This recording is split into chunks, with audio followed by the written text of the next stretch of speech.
नमस्कार दोस्तों, मेरे नाम है शेखर और स्वागत है आप सभी का हमारे यूट्यूब चैनल शिखर स्टडी पॉइंट पर। दोस्तों आज है 8 जुलाई 2022 और आज दोस्तों उत्तराखंड लोक सेवा आयोग ने एक विज्ञापन जारी किया है सहायक कुल सचिव परीक्षा 2022। सब कुछ दोस्तों इसके बारे में हम जानेंगे। इसकी पूरी पीडीएफ दोस्तों आपको मिल जाएगी हमारे टेलीग्राम चैनल पर, डिस्क्रिप्शन में लिंक है, या फिर दोस्तों आप आयोग की वेबसाइट उसका भी लिंक मिल जाएगा डिस्क्रिप्शन में। तो ये दोस्तों वेबसाइट है www.psc.uk.gov.in। दोस्तों ये नई वेबसाइट यूके पीएससी ने अपनी बनाई है। तो विज्ञापन प्रकाशन की तिथि दोस्तों 8 जुलाई 2022 यानी कि आज से फॉर्म इसके लिए भरे जाएंगे। ऑनलाइन आवेदन भरने की अंतिम तिथि दोस्तों ये है 28 जुलाई 2022 तक। 20 दिन का दोस्तों यूके पीएससी के कोई भी फॉर्म आते हैं तो 20 दिन का समय मात्र उसमें मिलता है। अति महत्वपूर्ण निर्देश दोस्तों, अभी तक दोस्तों जितने भी विज्ञापन आए हैं सब में दोस्तों यही महत्वपूर्ण निर्देश रहते हैं। ये ना आप दोस्तों देख लीजिएगा, पढ़ लीजिएगा आराम से, विज्ञापन आपको मिल जाएगा। क्योंकि लोअर पीसीएस में होता है यूके, अपर पीसीएस में होता है, जो भी भर्ती आती है ये निर्देश हर विज्ञापन में ऊपर से रहता है। अभ्यर्थी यह सुनिश्चित कर लें कि ऑनलाइन आवेदन पत्र भरने की अंतिम तिथि दिनांक 28 जुलाई तक विज्ञापन में वर्णित अनिवार्य शैक्षिक अर्हता, अभी दोस्तों क्या है वो मैं अभी आपको दिखाऊंगा, एवं अन्य अर्हताएं अवश्य धारित करते हो। अभ्यर्थी की शैक्षिक अर्हता के संबंध में परीक्षा परिणाम घोषित होने की तिथि, रिजल्ट डिक्लेरेशन डेट, वह मानी जाएगी जो अंक पत्र के निर्गत होने की तिथि यानी कि मार्कशीट इश्यूइंग डेट हो। अतः अभ्यर्थी यह सुनिश्चित कर ले कि ऑनलाइन आवेदन पत्र के शैक्षिक अर्हता के विवरण में रिजल्ट डिक्लेरेशन डेट के कॉलम में संबंधित शैक्षिक अर्हता के अंक पत्र के निर्गत होने की तिथि का अंकन हो। दोस्तों इस बात का आपको जोर से ध्यान रखना है, वरना दोस्तों अभ्यर्थी का अभ्यर्थन निरस्त दोस्तों ये यूकेपीएससी दोस्तों कर देता है। तो इस बात का देखिए यहाँ पर कर दिया जाएगा, साफ साफ दोस्तों लिखा है, इसकी पूर्ण जिम्मेदारी अभ्यर्थी की होगी। सिलेक्शन के बाद भी दोस्तों ये अभ्यर्थन निरस्त हो सकता है, इस बात का आपको बिल्कुल से ध्यान रखना है। आगे देख लेते हैं, महत्वपूर्ण बिंदु पर ही दोस्तों बात करेंगे। फर्जी प्रमाण पत्र दोस्तों ये सब पढ़ लीजिएगा, ये सब आप सभी समझदार हैं। वेबसाइट दोस्तों ये है, यहाँ पर भी दी हुई है, इस वेबसाइट पर आपको जाना है ऑनलाइन आवेदन करने के लिए। मुख्य परीक्षा लिखित परीक्षा में सफल घोषित अभ्यर्थियों को उच्च शिक्षा विभाग के अंतर्गत राज्याधीन विश्वविद्यालयों एवं संस्कृत शिक्षा विभाग में सहायक कुल सचिव पद हेतु वरीयता के आधार पर ऑनलाइन विकल्प प्रस्तुत माना जाएगा। देख लेते हैं यहाँ पर। अब पद का नाम दोस्तों ये है, ये मैंने आपको दिखाई दिया है, पद का नाम सहायक कुल सचिव है। पदों की संख्या दोस्तों 13 है।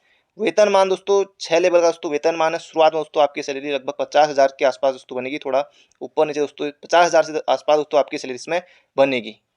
अराजपत्रित है, अंशदायी, पेंशन युक्त है, स्थायी अस्थायी। अस्थायी पदों के आगे चले जाने की संभावना दोस्तों, ये परमानेंट है लेकिन इस तरह का लिखे रहते हैं। अगला है कुल पद दोस्तों 13 है। सहायक कुल सचिव संस्कृत शिक्षा विभाग, यहाँ 2 पद हैं, वेतनमान यहाँ पर ही दिया हुआ है। और आगे देख लेते हैं, सहायक कुल सचिव उच्च शिक्षा विभाग, रिक्तियों की कुल संख्या 13 है, घटाई या बढ़ाई जा सकती है, यहाँ पर लिखा है। महिलाओं के लिए कितने पद है, तो महिलाओं के लिए केवल 2 पद हैं। उत्तराखंड महिलाओं के लिए 2 पद हैं।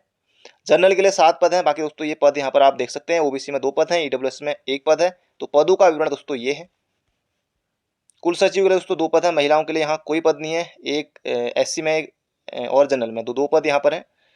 शैक्षिक अर्हता की बात कर लेते हैं। भारत में विधि द्वारा स्थापित किसी विश्वविद्यालय से स्नातक उपाधि, हिंदी तथा अंग्रेजी भाषा का समुचित ज्ञान।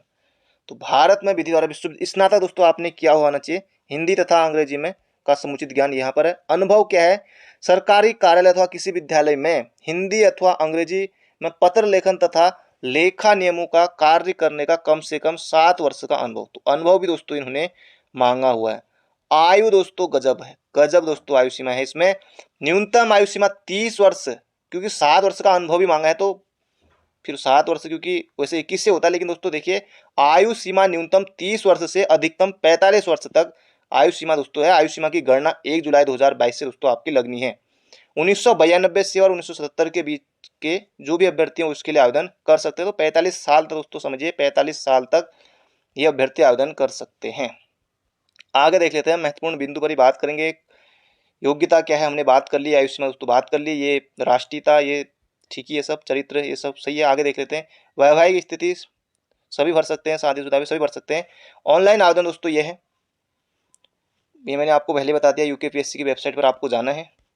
बाकी फॉर्म दोस्तों बिल्कुल सही भरेगा। एक इस बात का आपको जोर से ध्यान रखना है कि फॉर्म आपको दोस्तों सही भरना। अगर कोई गलती हो तो दोस्तों यह है, ईमेल पर आप पूछ भी सकते हैं।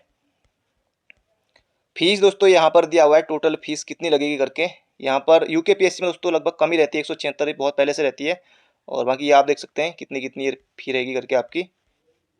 अब आगे देख लेते हैं यहाँ पर प्रारंभिक परीक्षा एक छठवीं परीक्षा स्क्रीनिंग एग्जाम है, जिसके अंक लिखित परीक्षा, मुख्य परीक्षा और साक्षात्कार के अंकों के साथ नहीं जोड़े जाएंगे दोस्तों। ये सिर्फ आपको पास करना है, जैसे पूर्वोक्ता में होता है, लोअर पीसीएस में होता है, अपर पीसीएस में होता है, जो इनमें होता है वही है।